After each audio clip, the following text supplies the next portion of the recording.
आज हम Kritika lesson 2 George पंचम की नाक पढ़ेंगे।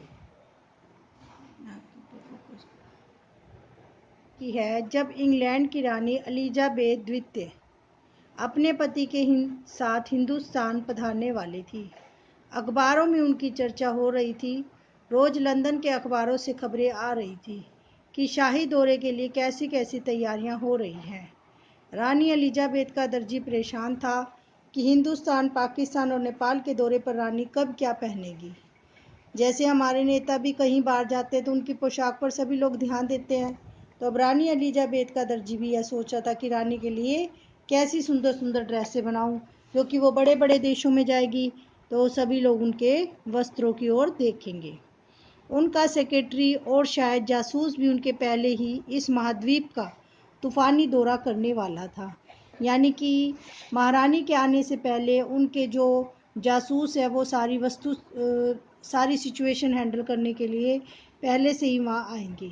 आखिर कोई मजाक तो था नहीं, जमाना झूठी नया था। फौज फाटे के साथ निकल के दिन बीत चुके थे, इसलिए फोटोग्राफरों की फौज तैयार हो रही थी। इंग्लैंड के अखबारों की कतरनें हिंदुस्तानी अखबारों में दूसरे दिन चिपकी नजर आती थी। कतरनें मतलब जो खबर इंग्लैंड के अखबार में पहले दिन छपती थी, मेन हेडलाइन, वही अगले दिन हमारे हिंदुस्तानी अखबारों में आ रही थी कि रानी ने एक ऐसे हल्के नीले रंग का सूट बनवाया है जिसका रेशमी कपड़ा हिंदुस्तान से मंगाया गया है। करीब 400 पाउंड खर्चा उस सूट पर आया है।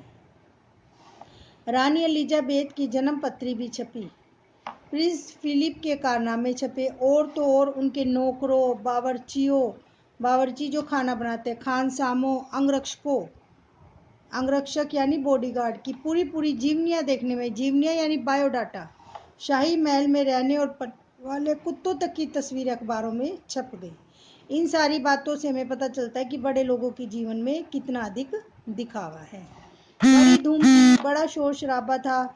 शंख इंग्लैंड में बज रहा था तो गूंज हिंदुस्तान में आ रही थी। यानी कि रानी के आने की तैयारी इंग्लैंड में हो रही थी, लेकिन खबरें जो है डेली हिंदुस्तान में भी आ रही थी।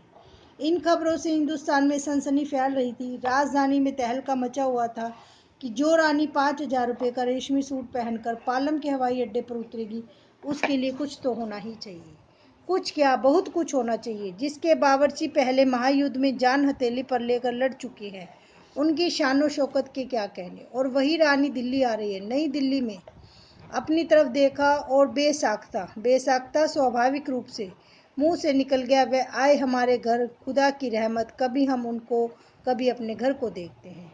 अर्थात दिल्ली का काया पलट होने लगा। जिस तरह से अगर हमारे घर में किसी बड़े आदमी को आना, मेहमान का आना हो, तो हम भी अपने घर की सारी डेकोरेशन करते हैं। उसी प्रकार से इन दिल्ली वासियों ने भी, दिल्ली की सरकार ने भी दिल्ली का काया पलट करना शुरू कर।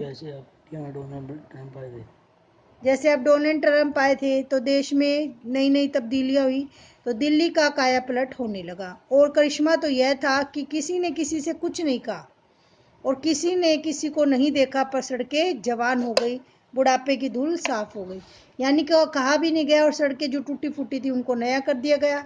इमारतों ने नाजनीनो कोमलांगी सुंदर स्त्रियों की तरह श्रृंगार किया। यानी जो पुरानी इमारतें थी उनकी डेकोरेशन की गई। लेकिन एक बड़ी मुश्किल पेश थी, वह थी जॉर्ज पंचम की नाक। नई दिल्ली में सब कुछ था, सब कुछ होता जा रहा था, सब कुछ हो जाने की उम्मीद थी, पर जॉर्ज पंचम की नाक बड़ी मुसीबत थी। नई दिल्ली में सब था, सिर्फ नाक नहीं थी। यानी कि जो मूर्ति बनी हुई थी उसकी नाक अचानक ही गायब हो गई थी। इस नाक की भी एक लंबी दास्तान है। इस नाक के लिए बड़े तहलके मचे थे। किसी वक्त आंदोलन हुए थे, राजनीतिक पार्टियों ने प्रस्ताव पास किए थे, चंदा जमा किया था, कुछ नेताओं ने भाषण भी दिए थे, गर्मा गर्म बहसें भी हुई थी, अखबारों के पन्ने रंग गए थे। बहस इस बात पर थी कि जॉर्ज पंचम की नाक रहने दी जाए या हटा दी जाए। और जैसा कि हर राजनीतिक आंदोलन में होता है, कुछ पक्ष में थे और कुछ विपक्ष में, और ज़्यादातर लोग खामोश थे। खामोश रहने वालों की ताकत दोनों तरफ थी। यह आंदोलन चल रहा था। जॉर्ज पंचम की नाक के लिए हथियारबंद पहरेदार तैनात कर दिए गए थे। क्या मजाल कि कोई उनकी नाक तक पहुंच जाए। हिंदुस्तान में जगह जगह ऐसी नाकें खड़ी थी और जिन तक लोगों के हाथ पहुंच गए उन्हें शानो शौकत के साथ उतारकर अजायब घरों में पहुंचा दिया गया। कहीं कहीं तो शाही लाटों की नाकों के लिए गुरिल्ला युद्ध होता था। लाटो यानी मूर्ति, खंबा। शाही लाटों की नाकों, गुरिल्ला युद्ध क्या होता है? अचानक से हमला करना। अब इसमें क्या बताया गया है कि जॉर्ज पंचम जो है हमारे इंडिया में वायसराय बनकर आए थे और उनकी मूर्ति बनी हुई है और मूर्ति की रक्षा के लिए पहरेदार लगाए गए हैं। मतलब हमारा भारत तन से आजाद हो गया लेकिन मन से आज भी अंग्रेजों का गुलाम है कि एक जॉर्ज पंचम की लाट की रक्षा के लिए आज भी सैनिक तैनात है। इसी जमाने में यह हादसा हुआ। इंडिया गेट के सामने वाली जॉर्ज पंचम की लाट की नाक अचानक गायब हो गई। हथियारबंद पहरेदार अपनी जगह तैनात रहे, गश्त लगती रही और लाट भी की नाक चलेगी। गश्त लगती रही यानी कि पहरा बदल लगता रहा, एक दूसरे के साथ सीट चेंज होती रही, गश्त लगाते रहे। लेकिन गश्त लगाना यानी कि राउंड लगाते रहे, लेकिन फिर भी 24 घंटे की निगरानी के बावजूद भी नाक कैसे गायब हो गई। यह बहुत बड़ी आश्चर्य की बात थी कि रानी आए और नाक न हो। एकाएक परेशानी बढ़ी, बड़ी सरगर्मी शुरू हुई। देश के खैर खवाहो भलाई चाहने वाले, खैर खवाहो भलाई चाहने वाले लोगों की एक मीटिंग बुलाई गई और मसला पेश किया गया कि क्या किया जाए। और वहाँ सभी सहमत थे कि अगर यह नाक नहीं तो हमारी नाक भी नहीं रह जाएगी। मतलब कि रानी आएगी और कहेगी वायसराय की नाक नहीं तो हमारी बहुत बड़ी बेइज्जती होगी। उच्च स्तर पर मशवरे हुए, दिमाग खरोचे गए यानी कि दिमाग पर जोर डाला गया और यह तय किया गया कि हर हालत में इस नाक को होना बहुत जरूरी है। यह तय होते ही एक मूर्तिकार को हुक्म दिया गया कि वह फौरन दिल्ली में हाजिर हो। मूर्तिकार यूं तो कलाकार था पर जरा पैसे से लाचार था। आते ही उसने हुकामों के चेहरे देखे। अजीब परेशानी थी उन चेहरों पर, कुछ लटके, कुछ उदास और कुछ बदहवास थे। उनकी हालत देखकर लाचार कलाकार की आंखों में आंसू आ गए। तभी एक आवाज सुनाई दी, मूर्तिकार जॉर्ज पंचम की नाक लगानी है। मूर्तिकार ने सुना और जवाब दिया, नाक लग जाएगी, पर मुझे यह मालूम होना चाहिए कि लाट कब और कहाँ बनी थी। इस लाट के लिए पत्थर कहाँ से लाया गया था। सब मुकामों ने एक दूसरे की तरफ ताका। एक की नज़र ने दूसरे से कहा कि यह बताने की जिम्मेदारी तुम्हारी है। खैर मसला हल हुआ।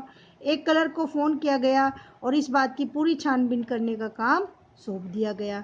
पुरातत्व विभाग की फाइलों के पेट चीरे गए, मतलब कि पुरानी फाइलें खोद खोद कर निकाली गई, उनमें छानबीन की गई, पर कुछ पता नहीं चला। क्लर्क ने लौट कर कमेटी के सामने कांपते हुए बयान किया, सर मेरी खता माफ़ हो, फाइलें सब कुछ हजम कर चुकी हैं।